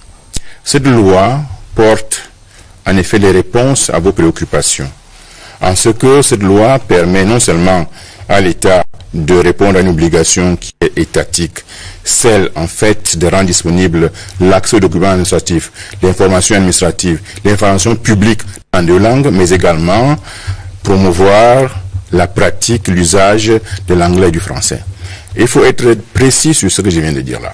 L'obligation de parler le français et l'anglais, ou alors de communiquer en français et en anglais, c'est une obligation constitutionnelle qui pèse sur les institutions publiques. Cette obligation ne pèse pas sur le Camerounais lambda. Le Camerounais lambda doit maîtriser le français ou l'anglais. Ça, c'était les conditions, quand on pose ces conditions pour faire un concours administratif. Mais évidemment, il y a en plus, dans un concours, d'essayer de communiquer dans l'autre langue. Donc, c'est dit donc que la loi qui est là, qui a été rendue publique par le chef de l'État le 24 décembre dernier, avec les incitations qu'elle porte et avec d'autres actions que l'État va mener, va permettre à ce que d'abord les agents publics puissent se former dans l'autre langue. Les agents publics, c'est une obligation d'ailleurs, mais aussi les populations dans la communication quotidienne, dans la société, puissent aussi comprendre que le vivre ensemble aujourd'hui est une interpellation collective. Et la loi a prévu à la fois un ensemble de dispositions permettant de motiver et en termes de réduction. L'État a commencé ça depuis longtemps, je dois vous dire, parce qu'en fait, vous avez les centres pilotes qui existent. Je pense que ça, avec cette loi, nous allons avoir un dispositif institutionnel permettant de régler, me semble-t-il, ces problèmes. Il y a également un impact qui est attendu sur le système éducatif. En effet, il me semble que cette loi, dans ce que vous pourrez appeler texte d'application, va avoir une incidence sur le système éducatif. Vous savez que, comme je l'ai dit tout à l'heure, cette loi est d'ailleurs la première réponse aux recommandations du grand dialogue national. Mais cette loi va avoir un impact sérieux pour que le système éducatif, qui a consacré le maintien des 2 sous-systèmes anglo-saxons et francophones, que le dispositif qui est en vigueur aujourd'hui puisse être revu. Notamment la loi de 1998 sur l'éducation, de même que la loi d'orientation de l'enseignement supérieur 2001, mais également tous les textes qui concernent le système LMD, mais également les textes qui régissent les universités, pour que en cohérence, on puisse, depuis l'école maternelle, amener les enfants à être évalués dans les 2 langues. Au bout d'un certain temps, vous allez voir effectivement que le vivre ensemble va être une donnée partagée par tout le monde pour le progrès collectif. Monsieur, nous allons marquer notre arrêt dans cette édition de Scène de Presse pour retrouver Daniel Menanga pour les 1 du lundi. Bonsoir Daniel. Bonsoir Lucrèce, bonsoir à votre invité, chers téléspectateurs, je vous salue. Demain, dans les kiosques, vous retrouverez à la 1 de Cameroun Tribune, 11e édition de la journée et de la CEMAC. Paul Biya parle à l'Afrique centrale. C'est dans un message à ses pairs et au peuple de la sous-région. Le président de la République, président en exercice de la communauté économique et monétaire de l'Afrique centrale, rappelle la nécessité de poursuivre la mutualisation des efforts pour une réussite du processus d'intégration sous-régionale.